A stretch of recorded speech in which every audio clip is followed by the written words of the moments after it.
Hey everybody, welcome to Customikes again. We did an hour interview with Steve Mank and his beautiful wife Tayna at the Grand National Roadster Show, talking about his life, the life of the culture we're in, the awesome developments within it, how we've grown over the years, and his mentors, people he's mentored, people he admires in the industry, and so many other things. It was a incredible experience for me to have the hour to sit down and get to know Steve a little bit more. And I want to say thank you to both the Grand National and Steve and Tayna for making this happen. So without further ado, here's Steve. Hey everybody, Custommikes here. In Building 5 with the Manx family. What's left of us? What's left of you? What's left of us? Yeah, and we cornered you. I'm gonna make your life He difficult did. for a little stund. Give it a shot. Yeah. Give it a so shot. one of the first videos we posted on Customikes YouTube was of that happy little ride that you guys have been working on for a while. Which one, the 34 or the Continental? The 34.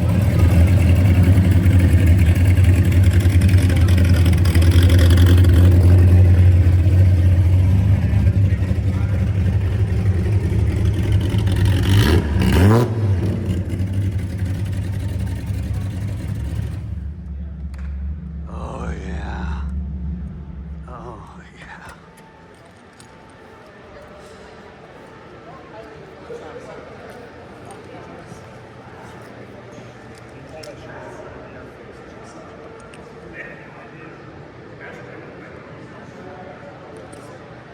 Oh my God, this thing sounds so freaking cool.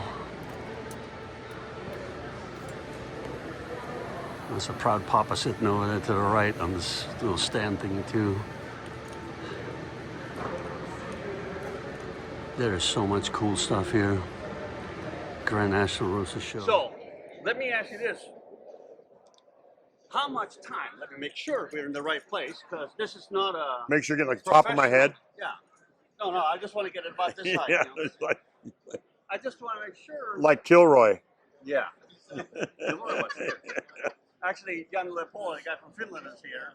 Yeah. He put that all over the shop, under the batteries, on the chargers, Nice. back of the hammers. Nice. But most people don't understand how much time and effort that actually go into a car of that nature. Yeah. And can you give any idea of how much effort and how many people involved? And... Yeah, and this is not specifically to that car. For the last couple of years, a little less than 4 years, I've been involved with that car, with technical data, with, I never actually touched the car except way back in the very beginning. I've been involved in the whole process with the owner and his team. But there was only 4 or 5 of them. They built it in their shop. Friends of mine from up in Canada, where I'm originally from also. Yeah. And friends of ours up in BC. And those guys, it takes a good couple thousand hours minimum, even with a small car like that may be fenderless, hoodless and stuff.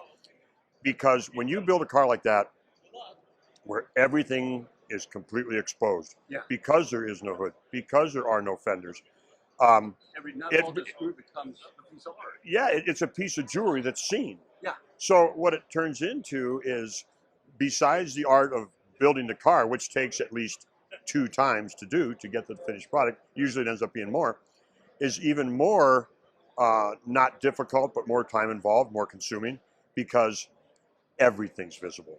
So you have, everything's got to be finished, everything's got to be fit, everything's right to it. Oh yeah, absolutely. But it's so enjoyable. Well, you know, I mean, for building cars, for doing what we do, it forces you to pay more attention. It forces you to look at everything at least once or twice and not become tunnel vision, because it's so easy to do. But, yeah. A lot of things too, and you bring up a good point. It's like you spend many hours before even touching the car, just doing research and design and engineering. Designing, engineering, what parts to use, what vendors to be involved. Yep. Well, I'll give you an example of just how it's not just actually making the visuals work. If you look at that car, you see the steering mechanism, which is very complex, that's on the side of the cowl of that car. Yeah. Okay, you can make it if you're an engineer or an artist of some kind, to where you go, okay, I got this idea on how I want it to look. I want it to look mechanical. I want it to look industrial. Yeah. But what also comes around with that, okay, now it has to steal the car. Yeah. So And ratios, correctly. exactly. Yeah. Ratios. To get that ratio, how short the arms, how long the arms, and then you also have the final arm out on the wheel. Yeah. You can have the ratio and everything correct here, Yep. and this is all just technical data on one piece. Yeah. You can have the ratios correct here and the lengths right here, but when you go out here, you have one arm that comes off the back of the ring that extends out, Yep. which also will affect by the length of that piece. Yep. That's the kind of concentration, that's the kind of engineering that goes into one-off stuff like that, which is why it involves so many hours. Yeah, the people, you know, I mentioned this earlier today too, and it's like somebody in the shop also cleans the bathroom and takes out the garbage. We all do. It's whatever it takes. Yeah, but it's like, you know, I was mentioning to you, it's like if you guys don't build cars or buy cars or inherit cars or whatever, you know, we don't have a show, we don't have anything to film. We all work together. That's part of the car. Oh yeah. Oh. The car is the glue, and the building is the glue. The ideas is the glue. Oh yeah. It takes a large portion of people. Oh yeah. Like we walk around and without any ill intent or anything else, we all say that. You know, oh yeah, no, I built that. I built that. But we don't mean anything bad by that, and No. and nobody does. It's just that we also all know that do this. None of us do it alone. I don't care if you can do everything from start to finish. It's all such a big project, you know, a time-consuming love and everything else that goes with it. But yeah, it's always us. It's never just me. But we say, you know, yeah, it's my car. Yeah, I built that. I mean, but we know. You look at paint. Yeah, I painted it, but somebody made the paint. Yeah, Right. Somebody dug up the pigmentation. Somebody figured out the epoxy or whatever. Yep. You know, so. But you know what? Like back to what you just said. The cars and the love for the cars and everything that we do in this industry bring us together.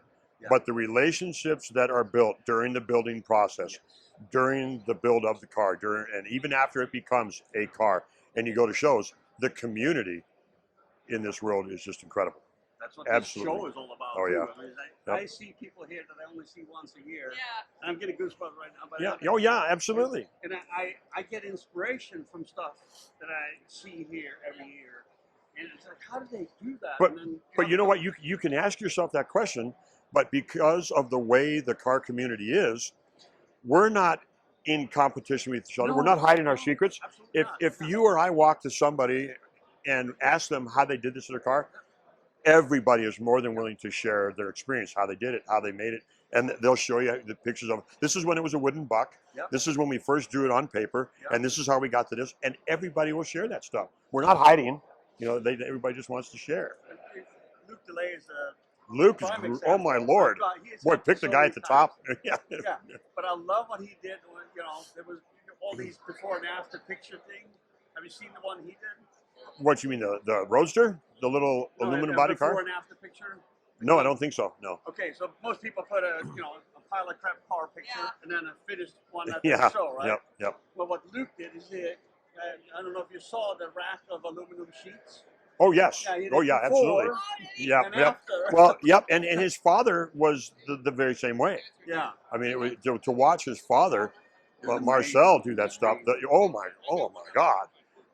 I will sit here and admit, even in the long 4+ decades I've been lucky enough to do this through my life, I look at people like Luke. I look at his father, and even Chip. You'll pick a name, pick a studio that I know I could not do. Yeah. As much as I love this, as much as I'm always willing to try, and so many of our other friends, and I'm sure it's got to be yours too. Yeah. You know, and you look at something, you go, I could never do that. At least right now, to this point in my life, in my career in this, I couldn't build that car. I have a perfect example of that. What is it? Okay, so I was working at Metal Crafters. Yep. And Marcel and his sons were providing panels to several of the parties. Always. Oh yeah.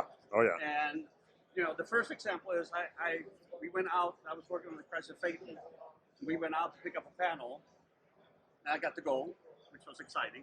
Oh yeah. Into the Just let me tag along. Yeah. Walk into the Corona warehouse that they were in, and they have all these tools, just like metal craft. There's tools all over the place, egg bolts and shaping, you know. Yeah. And there's an Auburn Speedster in the corner, and there's Marcel with his stump and a big wooden mallet, and he's making a panel on the stump. And making noise. He got hundreds of thousands of dollars worth of equipment all around, sitting there dusty, and he's beating it up in the stump.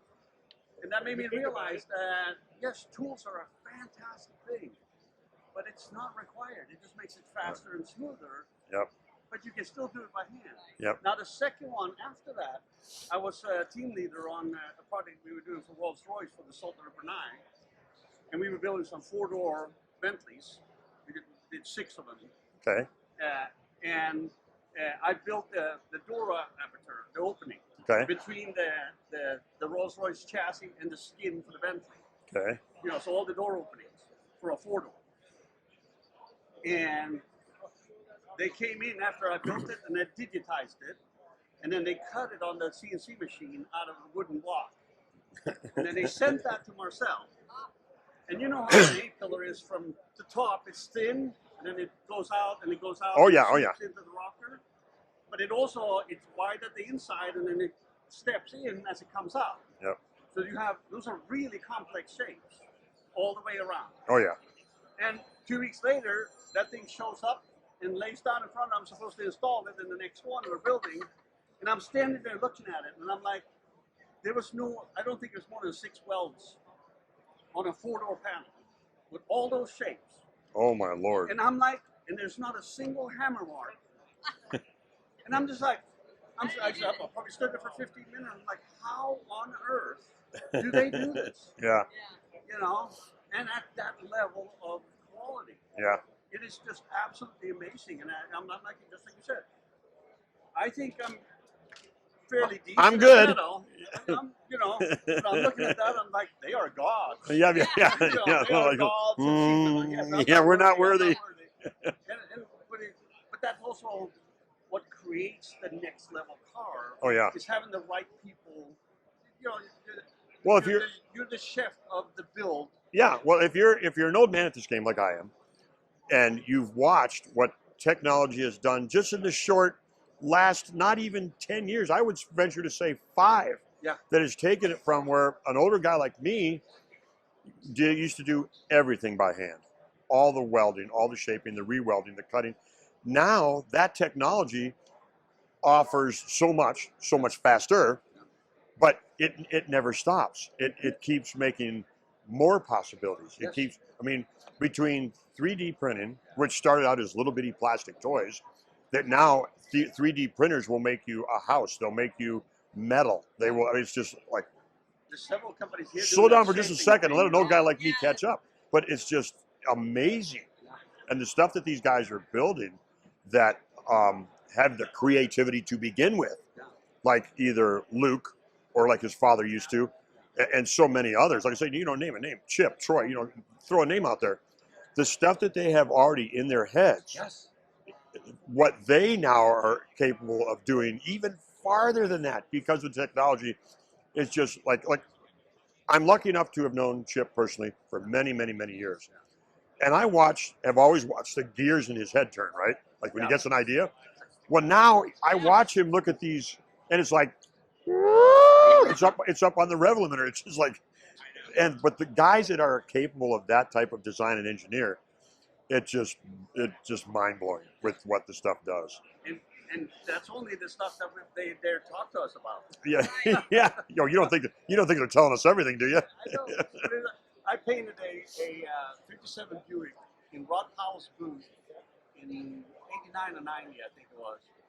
And between coats, I got to sit in his office and look through his scrapbooks for his little scraps. Man.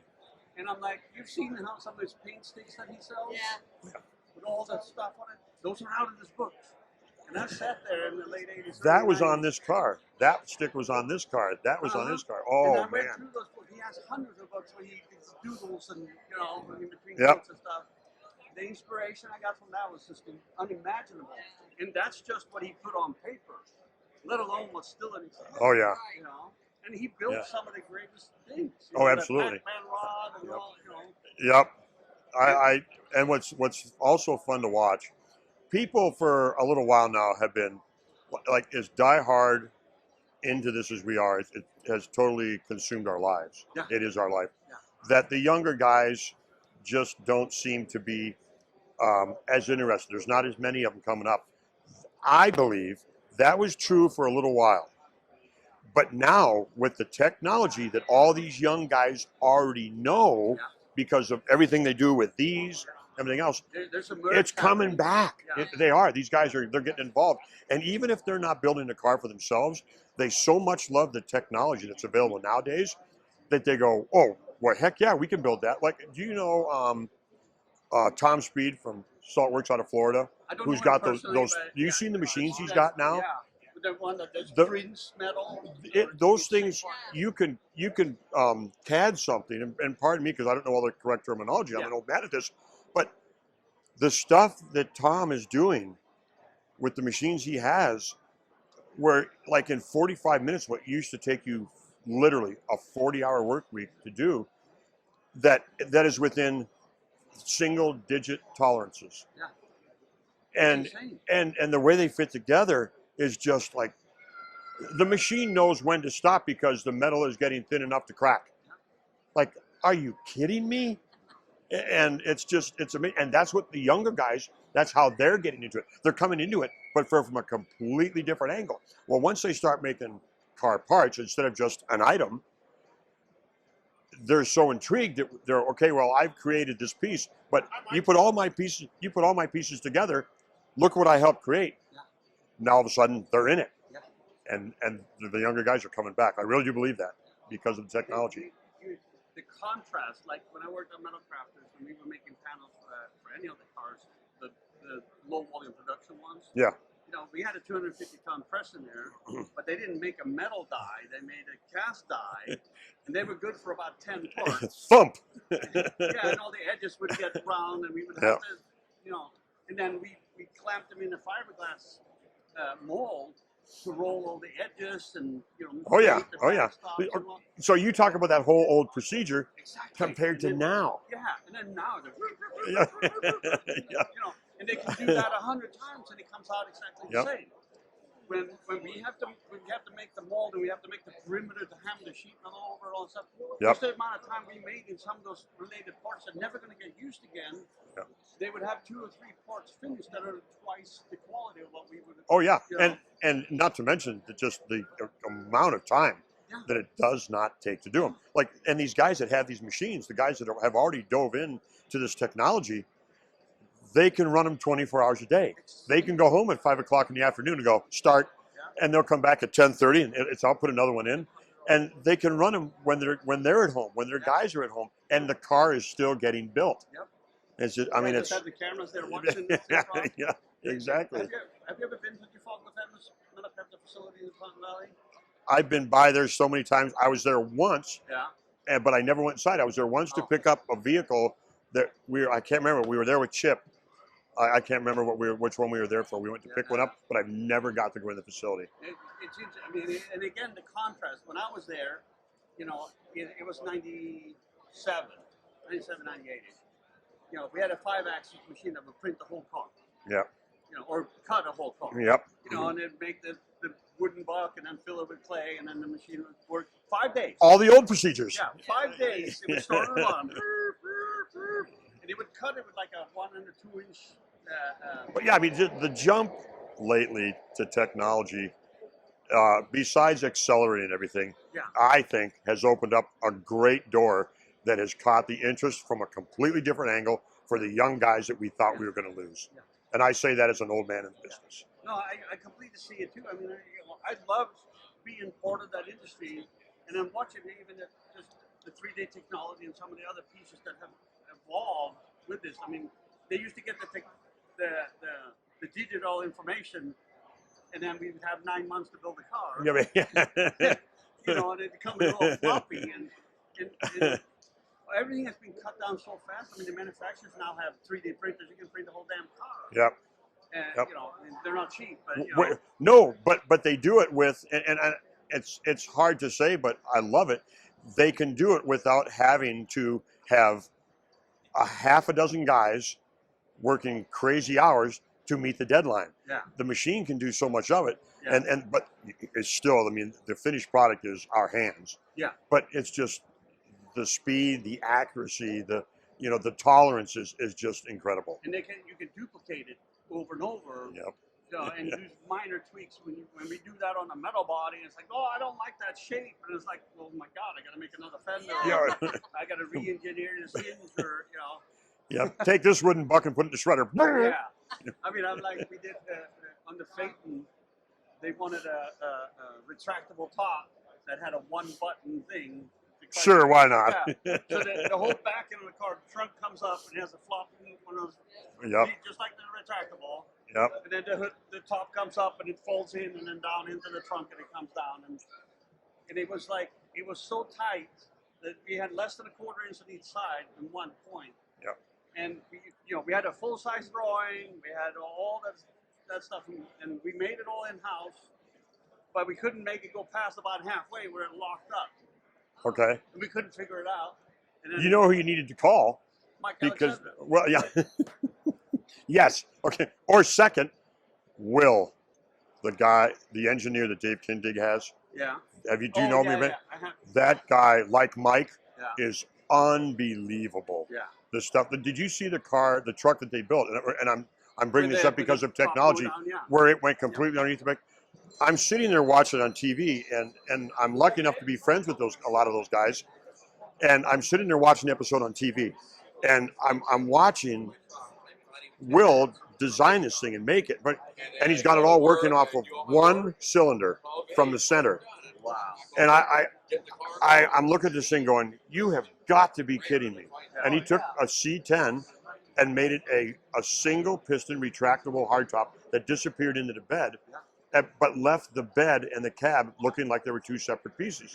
And I was just like, I couldn't do the figuring and the calculation for the ratios needed to do that per first arm, second arm, third arm, fourth arm, without it turning itself into garbage. Yeah.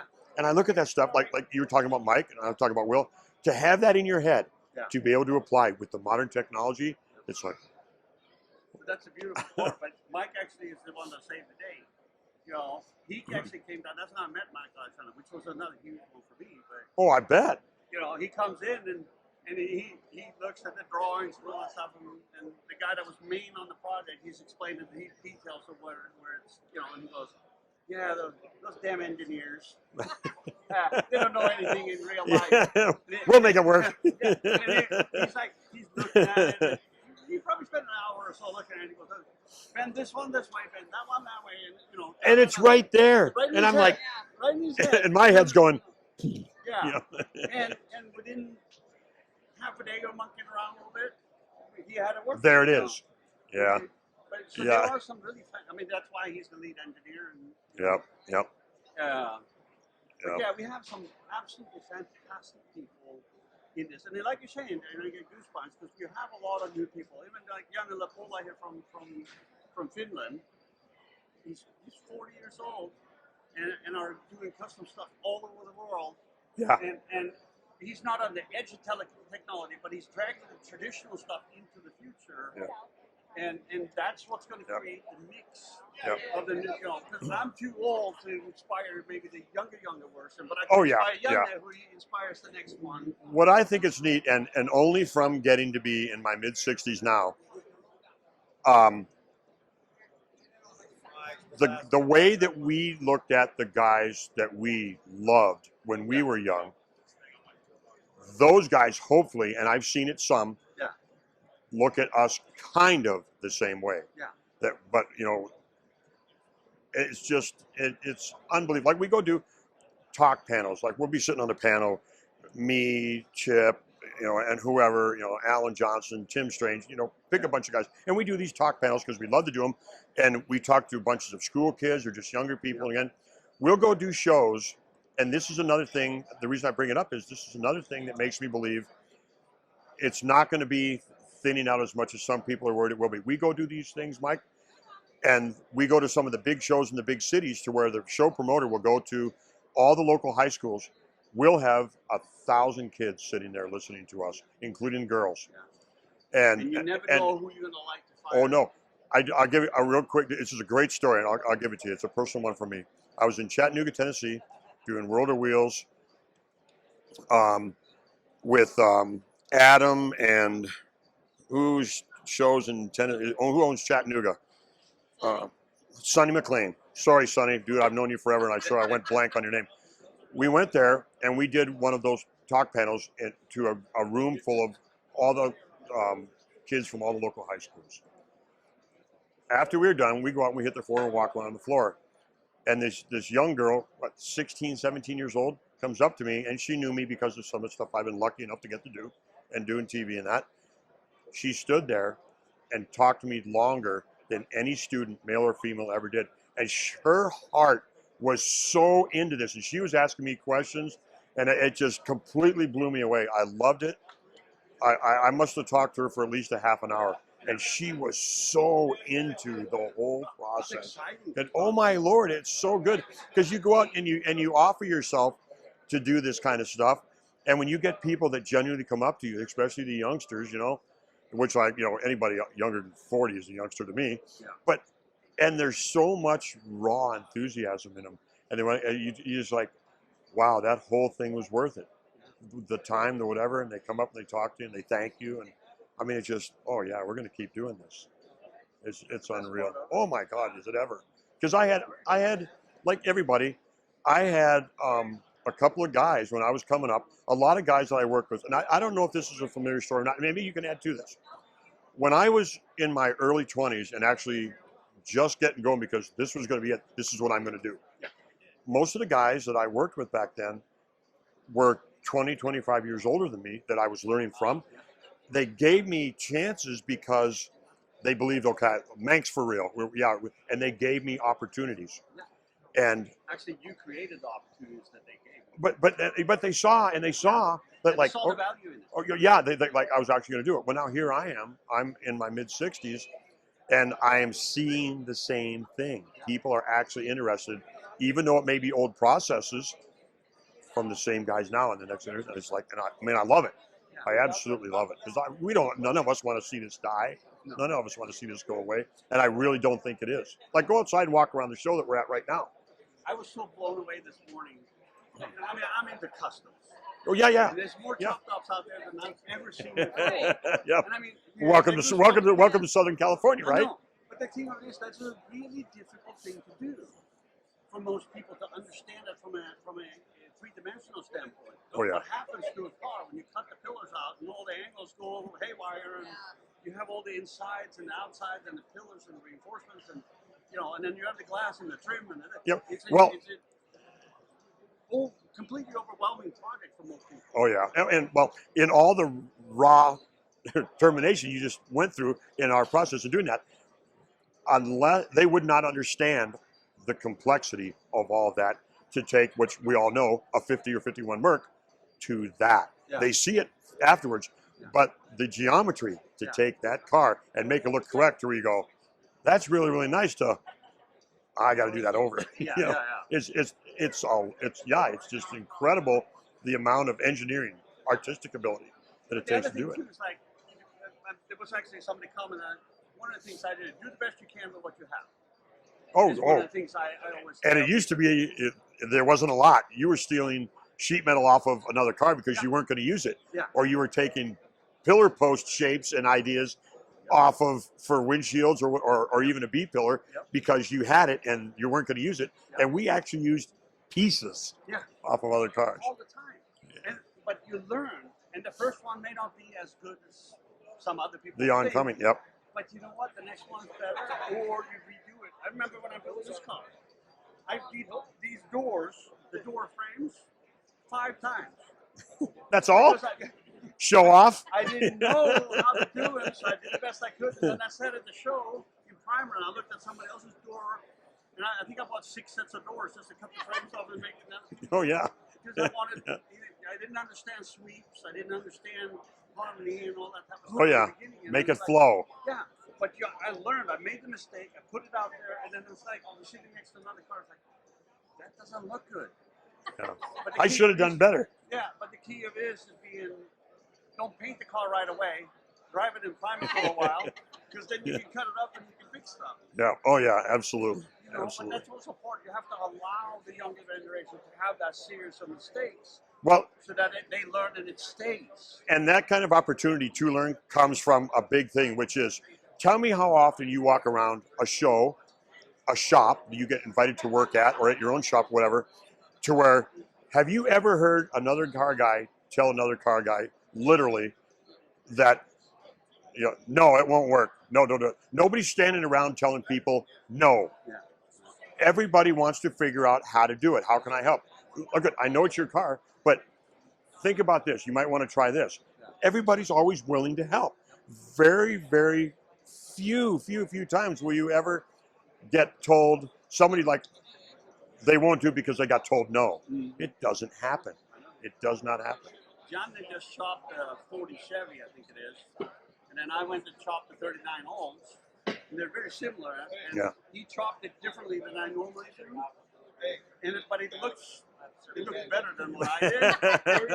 So I talked to him for a little bit. He's like, "Yeah, we got here, we moved here." And I'm like, it made so much sense. But he'll go, no, that's the way I used to do it. But then I found out we could do A, B, C, and D. So he's now just taught you. Yeah. And I mean, he's 20 years younger than me. Yeah. You know? Is that the part that bugged you? No. Yeah. No, but it was so cool. And then the fact is, when I went and chopped that also and I cut it that way, I was like, this is so much easier.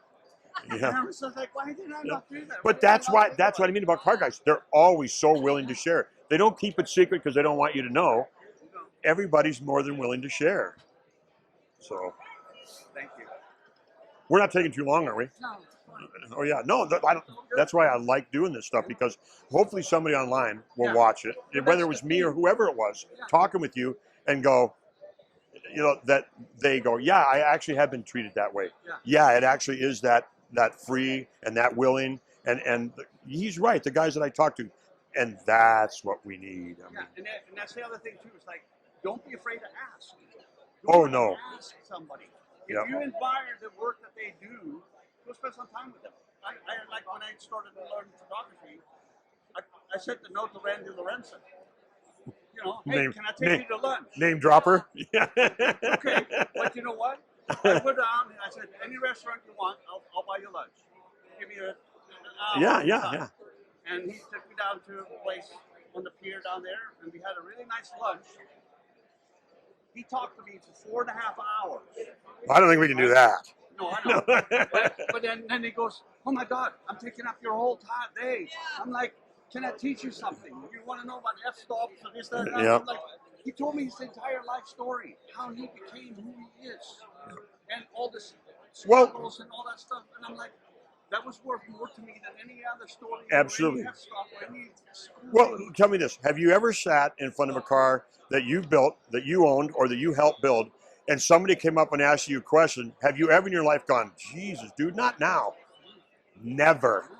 If somebody, I don't care if they're a kid that's 1 year younger than me, that's only 65, or if it's a kid that's 26 years old. If they genuinely are into it, and you can tell that they are definitely into it, I'll give them all the time they want, without any hesitation at all.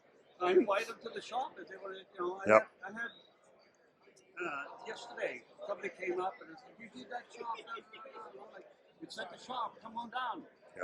We'll go to lunch. We'll look at it, take some pictures, go to lunch, and we can talk about it." You know? And the other thing that I want to touch on this one, because it happens so often, is like people ask, "How much did you chop that car?"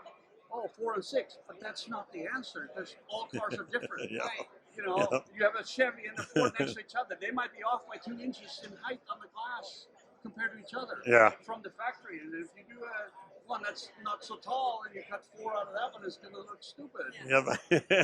Then it looks like a Bonneville car. The windshield's just tall. You know? But it's like, you have to cut what the car's asking for. You know, it's a design function of it. And there's guys out there that, fortunately or unfortunately, hopefully it's in a learning process, that don't know when to stop or what might be. But they'll learn. If you stick with it, you're that diehard at it, you'll learn. There's a perfect example, actually, sitting outside over there is I think it's a 34 body. Okay. A hood draped over a frame, and it's got windows about this size. Oh. It's Bonneville style. Okay, problem. yeah. And I'm like, I can't fault the guy. He's actually sitting in the trunk. He moved everything back into the trunk, and he's looking over the windscreen, over the roof. He drove in, and I'm just like, I'm like, and it looks so cool. I'm just like, oh my God, he took it to the next level, and the next level. Yep. I would have never come up with that, but I good know, Lord. Neither would I. But I'm like, he's driving past, and I'm just like, oh my God, this is the coolest Yep. thing I've ever seen. Yep. And I love one of the newer things that's come along, and I have to give Freiberger credit for this. Okay. Dave is always preaching. It doesn't have to be done. No. Make it run, get it operable, and take it out and drive it. It doesn't have to be 100% finished. Get it out there, have some fun with it. This thing was 5 different versions. And it is. It's everywhere. It happens, you know. Yeah. And it's the opposite of that is that there are thousands of cars sitting in the garage waiting to be finished that are perfectly drivable, perfectly usable, perfectly showable, even in raw metal. Yeah. Oh, I can't take that out yet. I have to paint it. Yeah. And unfortunately, a lot of people will die before that happens. And then you know. One thing that I totally amazes me and blows me away in 2026, and Tayna and I do this every day. We build cars at our shop. We get to build stuff all over the country, do shows. It amazes me in this age how much stuff is still sitting around this country in the most peculiar places, the most unthought of, and then something gets found and somebody that lived a quarter of a mile away from it goes, I never knew that was there. I had no idea that was in that garage. Exactly. Yeah. It's the same story. But it's amazing to me how much stuff is still sitting. Yeah. It's like we think we're running out of cars. No, absolutely not. Go drive through the mid section of this country on any 2-lane farm road, any 2-lane highway, and it's amazing the stuff that's sitting around this country. It never seems to me. When I live in Norco, which is Horsetown, USA, and the greatest thing I ever did, I had a horse for a decade, and when you're riding on a horse tail, nobody cares. If you're sitting on the horse looking in the backyard, because you're on the horse knows what he wants. So you were on the horse, but you were always on a mission. Hey, I happened to ride by the other day, and I noticed you're like, knock, knock, knock. Yeah. I found a few cars that way. You know? Oh, yeah. So, but things will come out when you least expect it. And you never know when there's a transition in the family or whatever. And you have to move with a new job or this, that, and the other. And things. One thing that saddens me a little bit is that you find people who are older, obviously, that their whole life has been like ours, their passion in automobiles or whatever. I don't care if it's tractors, if it's automobiles, if it's antique trucks, whatever it is. I don't understand, and maybe it's just because I love it so much, how you will find that, unfortunately, because when they pass away, no one else in the family has any interest at all. And that story is told way, way too often. So they just let it all go. And it just look at my arm. I mean, it hits me like, how can your uncle, your father, your grandfather has spent his whole life and you have not developed any passion for it? And see the value. No, and the value is not always monetary. No. And I see that so often, and unfortunately, I've been involved with some estates that have had to been settled that way and sold out that way because of what I could contribute for the family. Yeah. But still, it saddens me because how do you go through your whole life and not develop any type of feeling for it, and it all just goes away? It's like, unfortunately, that is like the human transition. Yeah. You know. Yep. And I mean, we all get caught up. I mean, I have projects that should have been done a long time ago, but it's family and it's house and it's job and you know. Priorities. Priorities. But then as you grow older too, you know, I used to collect cars. Yeah. Not hoard. It's not hoard if it's cool. Yeah, if your stuff's cool, it's not hoarded. But at some point, it owns you, and then you end up letting stuff go. You know, but if you don't let it go before you pass, then sometimes it becomes a burden. Yeah. And that's where some of the resentment. I wish the burden wouldn't exist, because the family wanted it Yeah. and wasn't planning on getting rid of it. 100%. Yeah, but But also, some of those things create transitions where somebody else get an opportunity to take something to the next level. Yeah. And also, some of the gratitude or the interest in the family comes later. I mean, I was listening to the famous piece last night. Last night, yep. With the Neil Emery. Yeah. And they were tearing up. And Oh yeah, when talking he was about up there, things when he was up there with his uncle and and his aunt. Yep. But at the time, there may not have been as much passion as it is now, but at least it comes at some point. Yep. You know? Yep. And we also see the resurrection of Watson stuff all over the place, coming out of the woodwork. And a lot of those things, they've been sitting for a while in a hole somewhere, and people have not found value in them until now. Yeah, yep. This industry, this hobby, this world is so diverse in so many different ways. Yeah. You can end up in it having cars, working on cars, starting a business that makes parts. Tell me another industry, I guess we'll call it. Oofta. I had a little microphone going bad on you. So here's a perfect time to go to the restroom, grab a beer, a soda, or whatever you want to get ready for the other half of this incredible interview with Steve Manks and hearing his fantastic story about his involvement in the industry from young age and on, and his mentors and so on. I found it extremely interesting, and I'm really grateful that he took the time to sit down and talk to me for almost an hour. So if you hang tight, it'll be another about 20 minutes coming up of some really insightful stuff coming from Steve as we chat about the cool things that we have experienced in our fantastic car culture across the world. In this world where there are that many different avenues to be in it and participate in it, even if you only want one of them, the opportunities are incredible. There's something in this industry or this culture that you can latch onto that you have a skill set for and still be part of, and it's not that hard. And I love the part too. One of my great team members from that she was in the model industry for a while, and she was making the contrast about competition within the industry, and it's so cutthroat in the model industry and the dance industry portion of it, where she was part of for a long time, and she's part of the American Alcohol Foundation too. So she sees two cultures, and completely 180 degrees from each other. And somebody is at a race and they blow their whatever water pump up, and the competitor has one. They'll give you one just so you can race, even if he knows he's going to beat you. Yep. But that is the absolute truth. Yes. That is the absolute truth. But in other industries, I'm not saying just that one, but in other industries, that is not as prevalent as it is.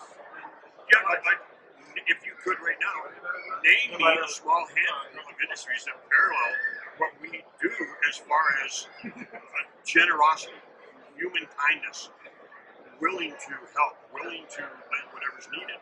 Whether you're broke down on the side of a road 1,000 miles from home, and a friend calls you and says, "Listen, my buddy Ray broke down on the side of the highway. He's 60 miles from you. Could you get a water pump and go help him?" Who says no? Not very many. No. And that's what is so amazing. The cars bring us together, and relationships make us last. I love the groove. Oh my God! The industry, our culture is different. Oh yeah. It can be a car, it can be a motorcycle, it can be a tractor. Yes, yeah, exactly. It can be a damn sewing machine. If you have a passion for it, it's that part. I remember as a kid, the little electronic set making radios with little spring-loaded things. I still have. When I was born and raised in Canada for a long time, right? For the first half of my life. So 4 or 5 months a year, in and out of winter, even up way into my adult life, but started in my early teens. In the wintertime, I built model cars on the table in the house. To this day, and you can ask Taylor, she's seen them. I have a couple boxes upstairs in my shop, wrapped up in paper towels and Kleenexes. I still have all those cars. Wow. They've never disappeared. Wow. They're all built. Yep. And some were like, I want to build this so it's all white. Yeah.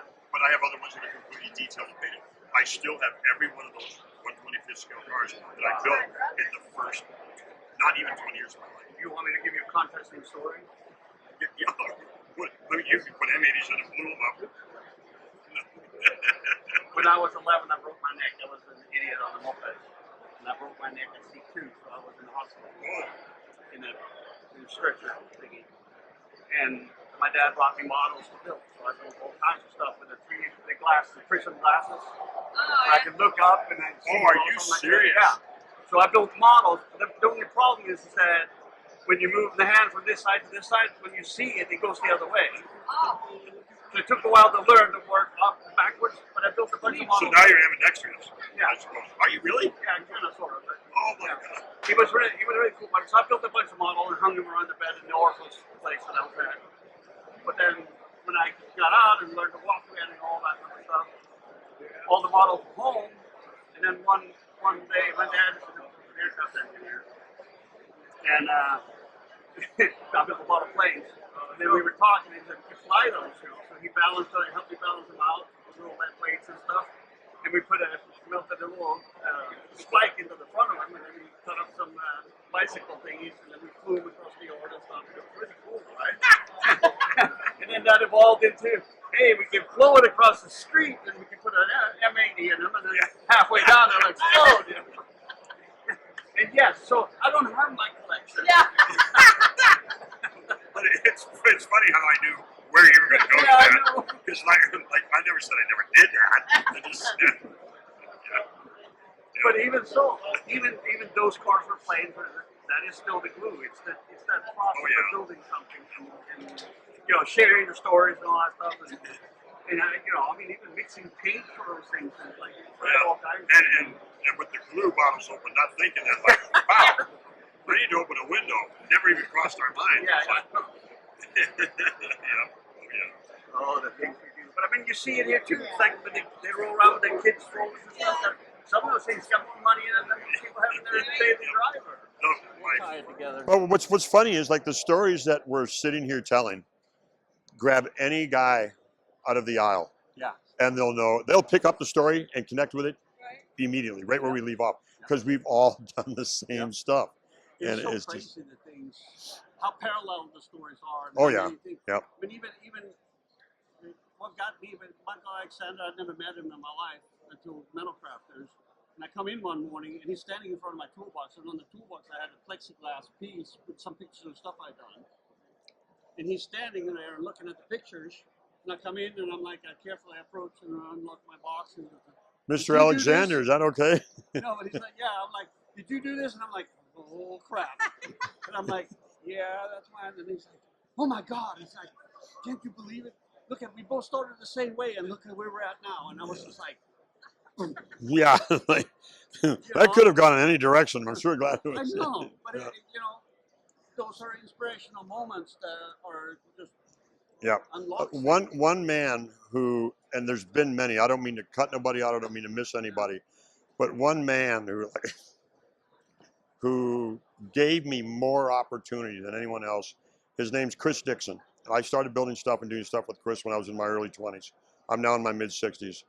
Him and I still do things to this day. He has taught me more of what I am capable of doing than any other single person. Now, collectively, there's been many. There is for all of us. Yeah. But that man has given me, oh my God, the time, the energy, the knowledge, just building cars with him, showing cars with him. We actually just finished a car, our most current project, last year. Chris is 81 years old. He's one of the guys who I talked about where I said was 20 years older than me or more. Yeah. He's still around.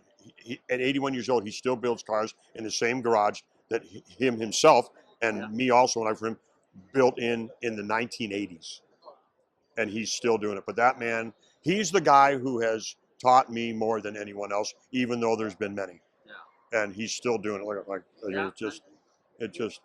when you're talking about Mike. Yeah. I mean, it's just, we all have that one guy, Yeah, it's funny. One of the guys that are here, Torgny Thereson, he's a Swedish customizer.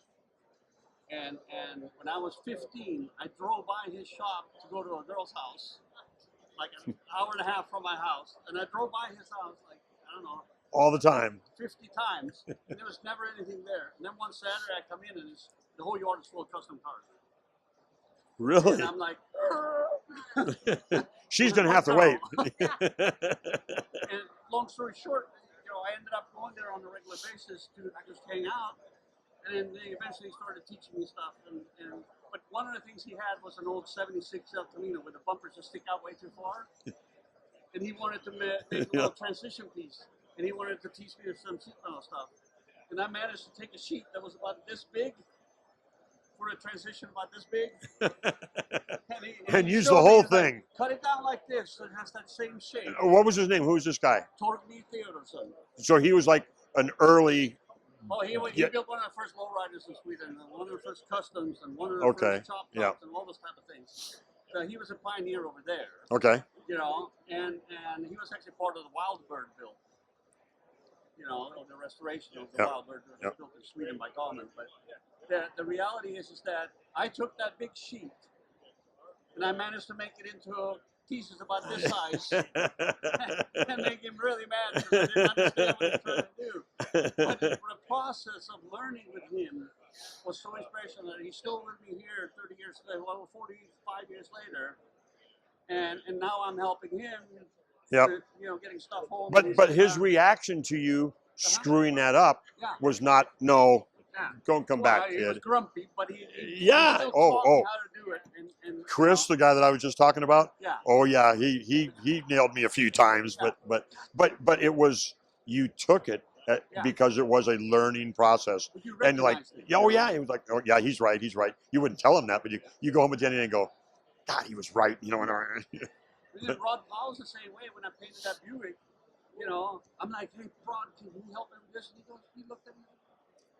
No, you know what you're doing. You have everything you need. Just think about it and go do it. Make it happen. Yeah, and I'm just like, and I went into the booth. I was scared beyond. Yeah, they've given you the opportunity. Yeah. Now it's like, oh, I got to do it. Yeah. You know. And I mean, you know, that car still runs down in the Gold Coast area. Okay. I painted it in an 89 or 90, and it's still running around. That's what's cool. And Chip brought this up yesterday when we were talking with somebody, is that, like, look at these guys are giving me a hard time. Yeah.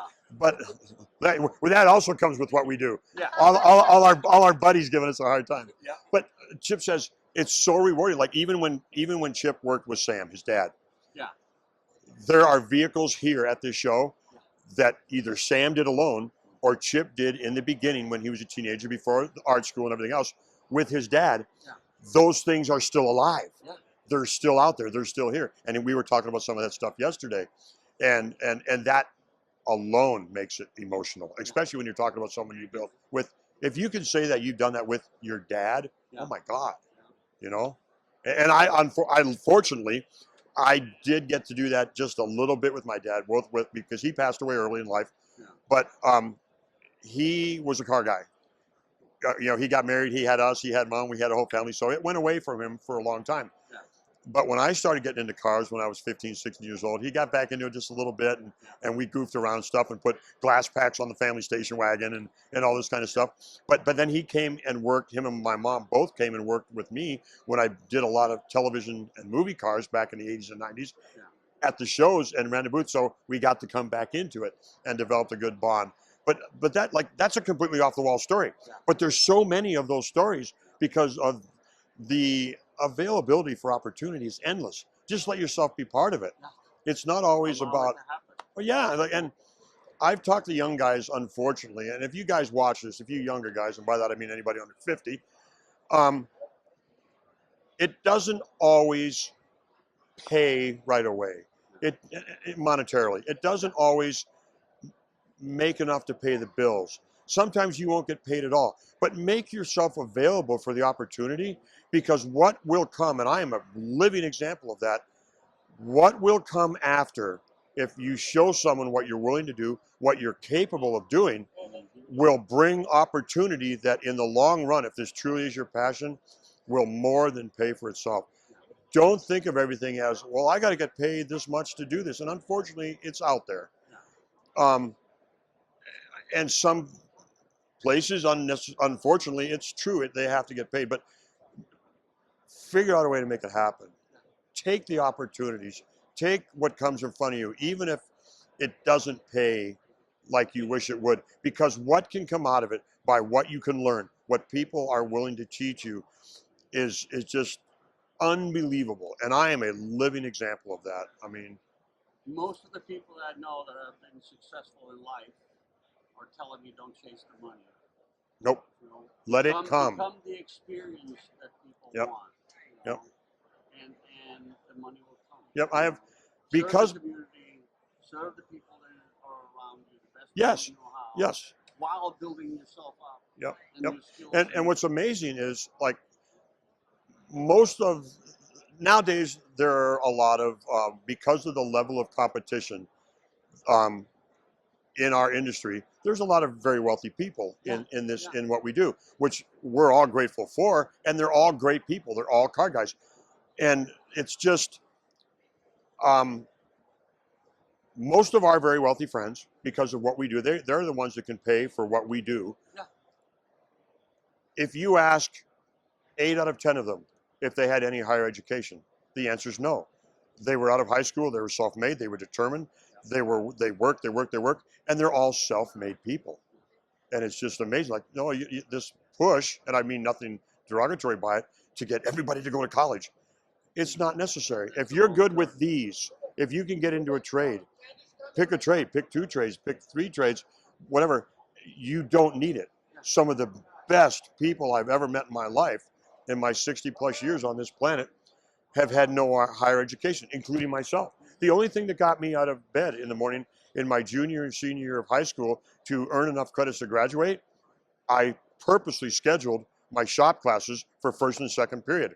I would not have gotten out of bed and made it to high school every day where I could. That was my motivation. But I did it to myself. I did it to myself. To make yourself have that. Now, I still graduated high school with just enough credits to get out. But yeah, no, it is. Most of the people I know in life are all self-made. It didn't require, it required drive. It required passion, which we all have in this.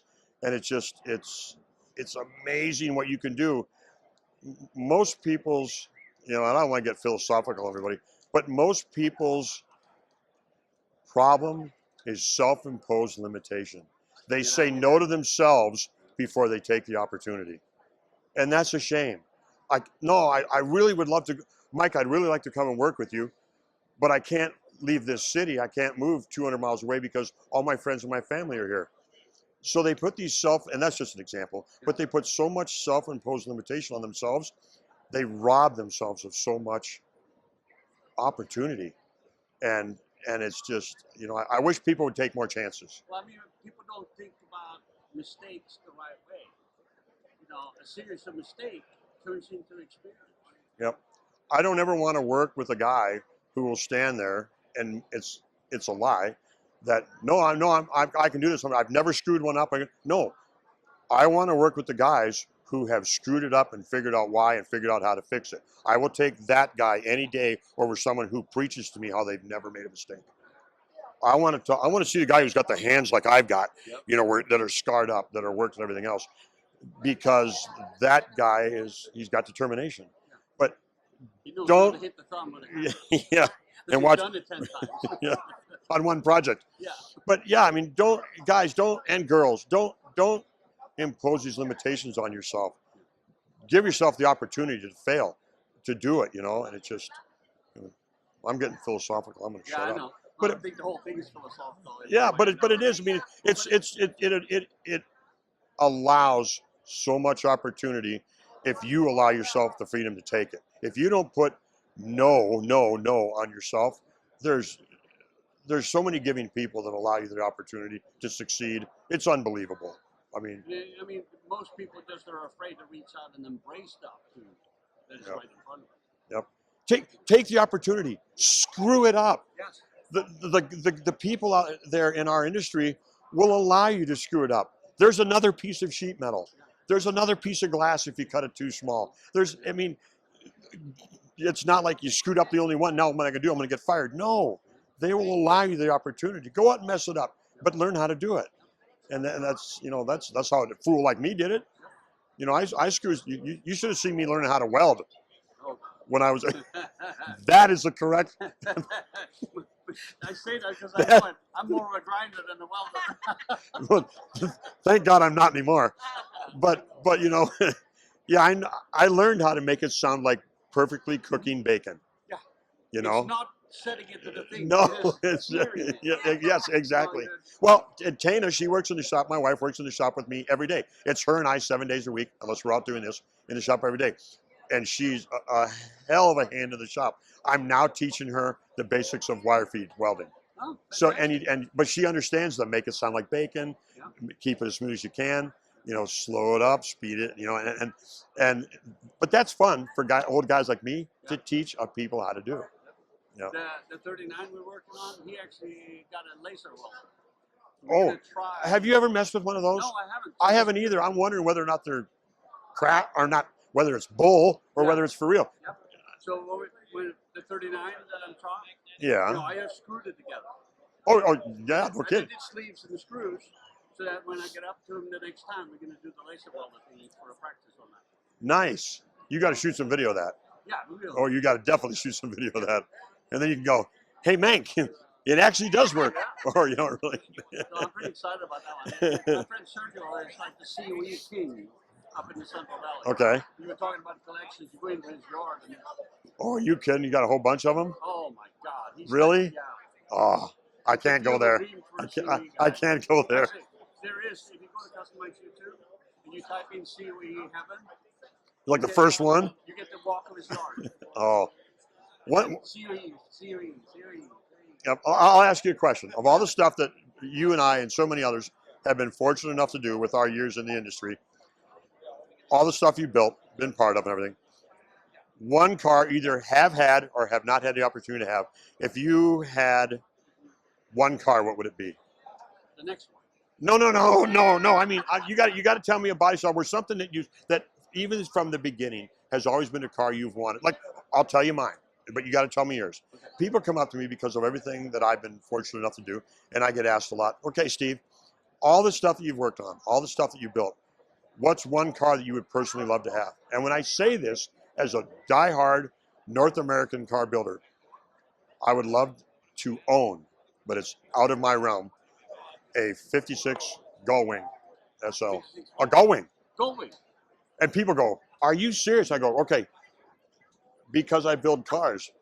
If you look at that car from where it came in the mid-50s, the designing, the engineer, the race history, and everything else that's in that car, the car's phenomenal. But they go, really? I said, yes, I'm totally serious. If I had the opportunity to own one, I would be all over it.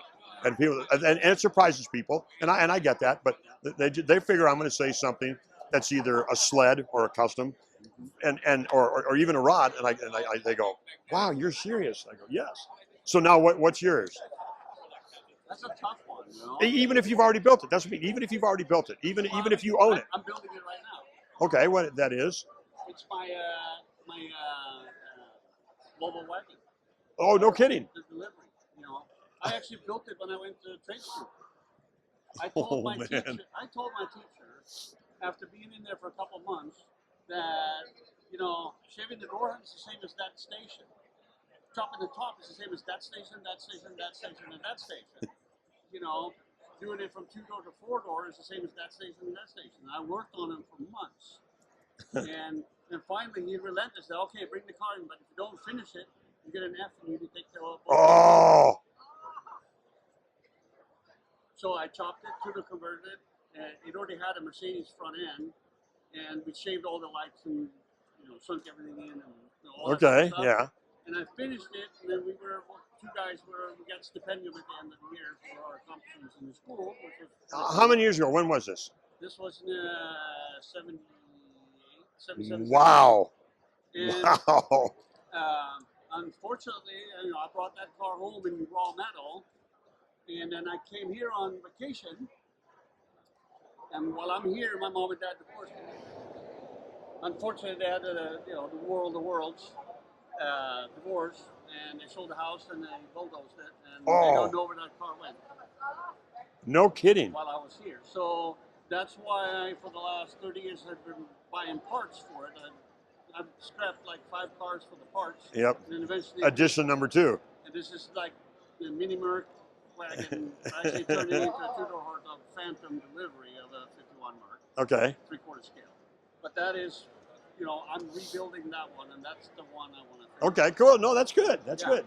But it'll be similar to this one, but you know what? Like what you and I have both just talked about and or proved is that it never goes away. No. The drive never goes away. Inside, yeah, it never goes away. And every car that I've had, I mean, and I get what you're going with the Mercedes. It's like every dream car. I've had a 72 Road Runner with a 446 back. Yep. You know, I had a 69 Barracuda. I had a 69 Firebird with a 455 in it.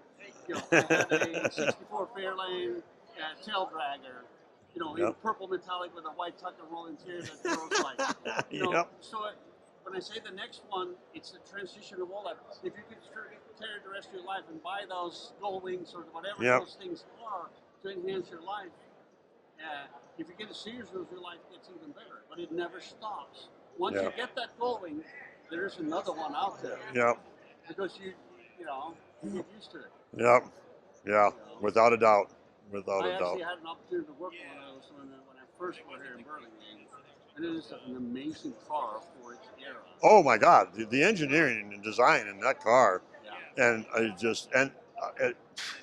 the stories of why the engineers did some of the stuff they did on that car is like the forethought is just amazing. You think, wow, mid 1950s. So if you really think about it, when did all that start? 49, 50, when it all became like, let's try and do this. And 4 or 5 years later, here it is. It's like, that is unbelievable engineering feat for that era, in my opinion, for that car. They have new technology today. But that technology existed like. Yep. You know, In Europe, yes, exactly. Yep. It just had gotten refined and then remarketed as a new thing. You know? Yeah, absolutely. Do we have to stop? Or we have to? Yeah, I really appreciate this. Oh yeah, no, dude. With you guys. Anytime. But that's what I mean. Our with everything we do, we could do this until they kick us out of the building tonight. Absolutely. And it would never. If I plugged in, it would here all night. And it wouldn't get boring. No. I mean, it's unbelievable. Mike, I appreciate it. In your background, it's no different than my story with Randy Lawrence, and that was him walking through his life and what he's experienced. Yeah, I just didn't get lunch. Yeah. Thank you so much. All right, man.